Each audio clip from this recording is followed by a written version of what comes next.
Shalom saudaraku, senang bertemu kembali dengan saudaraku terkasih dalam nama Tuhan Yesus Kristus. Kiranya sukacita dan damai sejahtera yang daripada Roh Kudus menyelimuti setiap kehidupan kita. Sebelum kita masuk dalam renungan, marilah kita berdoa. Bapa yang baik, kami bersyukur dan berterima kasih karena Engkau baik. Hari ini kami mau dengar-dengaran akan firman-Mu.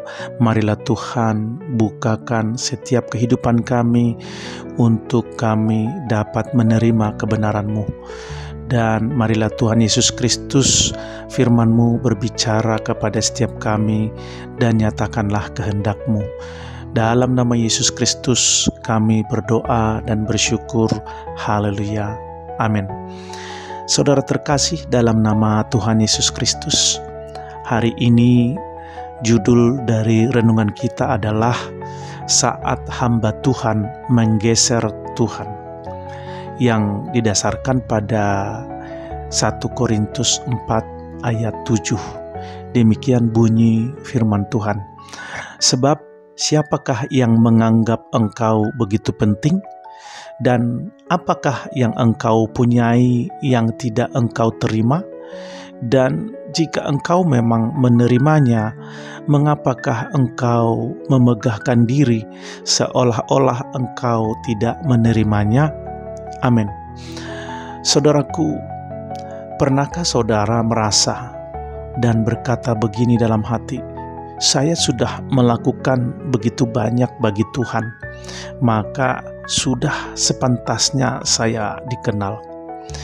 Itu adalah jebakan paling halus dalam pelayanan. Ketika nama kita makin besar dan nama Tuhan makin samar. Ada satu kisah nyata dari Amerika Selatan. Seorang penginjil tua pernah bercerita bahwa ketika ia menginjil di sebuah desa terpencil, seorang anak kecil berlari ke arahnya dan berkata, "Pak, saya dengar ada orang besar yang akan berkhotbah." Sang penginjil tersenyum dan menjawab, "Nak, hanya ada satu yang besar hari ini, dan itu bukan aku, itu Yesus." Pertanyaan hari ini adalah, siapa yang sebenarnya kita promosikan? Saudaraku, dalam kisah yang saya baca juga beberapa tahun lalu, seorang pendeta muda bernama Elkanah melayani di kota besar. Khotbahnya menyentuh ribuan. Gereja penuh, ucapan amin menggemuruh seperti konser. YouTube-nya viral, semua orang berkata dia pilihan Tuhan. Namun di balik layar, Elkanah mulai berubah. Ia memutus mentor, hanya mau jadwal utama, dan marah jika fotonya tidak dicantumkan di spanduk. Puncaknya adalah ketika ia berkata kepada tim pelayanannya, "Tanpa saya, gereja ini tidak akan hidup." Kalimat itu seolah menandai sebuah penggeseran tahta dari Kristus kepada manusia.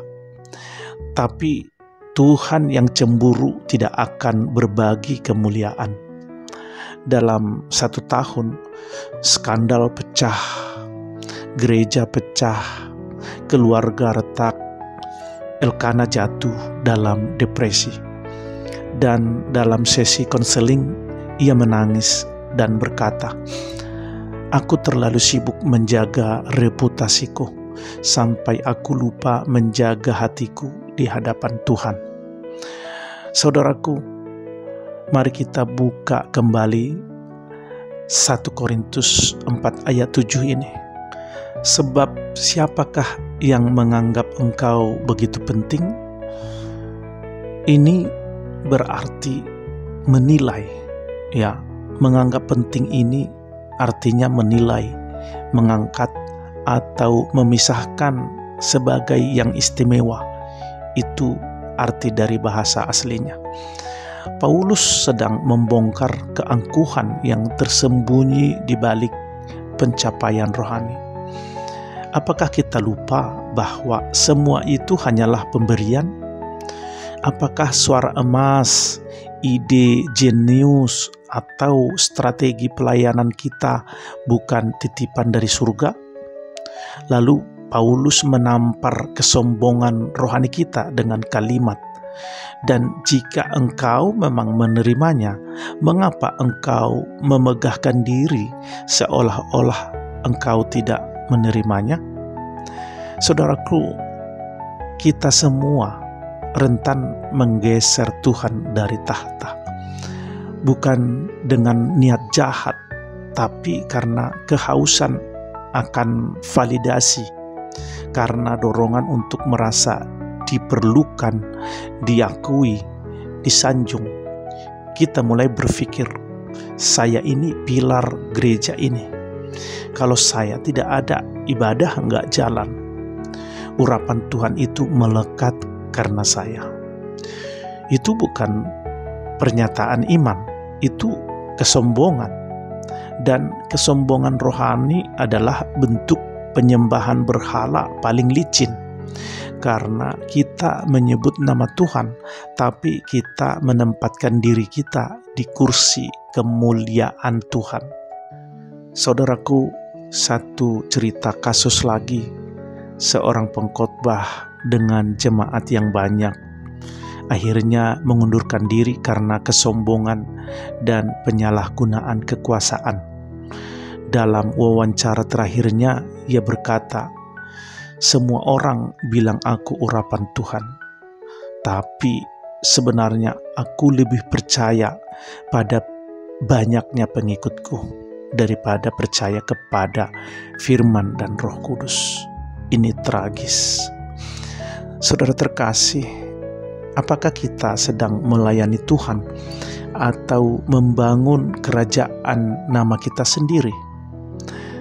Pertanyaan praktis, kalau namamu dihapus dari pamflet, apakah saudara masih melayani dengan semangat?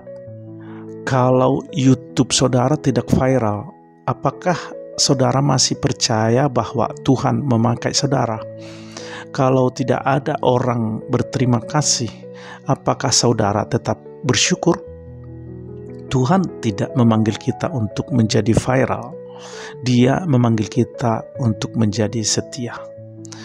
Saudaraku, jika malam ini Tuhan berkata, "Cukup, aku ambil semua pengaruh dan posisi yang kau punya," masihkah saudara menyembahnya? Kalau tidak, mungkin saudara menyembah panggung saudara, bukan pribadi di baliknya. Dan jika nafas saudara saja adalah pinjaman dari surga, maka tidak ada yang bisa saudara banggakan. Saudara terkasih dalam nama Tuhan Yesus Kristus, kehormatan terbesar bukanlah dikenal di bumi, tetapi dikenal di sorga sebagai hamba yang setia dan tidak mencuri kemuliaan Tuhan. Terima kasih saudaraku, demikianlah renungan kita hari ini. Marilah kita tutup renungan ini dengan doa. Mari kita berdoa. Bapa yang baik, Tuhan yang mengasihi hidup kami, jika ada tahta kecil yang diam-diam kami bangun untuk diri kami sendiri, runtuhkanlah hari ini ya Tuhan. Robekkanlah topeng pelayanan yang hanya untuk tampil, dan gantikan dengan hati yang tulus untuk menyenangkan Engkau. Kami tidak ingin menjadi bintang di dunia rohani. Kami hanya ingin dikenal di surga sebagai hamba yang Engkau kenal. Dalam nama Yesus Kristus kami berdoa dan bersyukur. Haleluya. Amin. Saudara terkasih dalam nama Tuhan Yesus Kristus, demikianlah renungan harian kita saat ini. Biarlah semuanya memberkati kita dan biarlah menjadi kemuliaan bagi nama Tuhan. Sampai bertemu kembali dalam renungan harian berikutnya. Haleluya.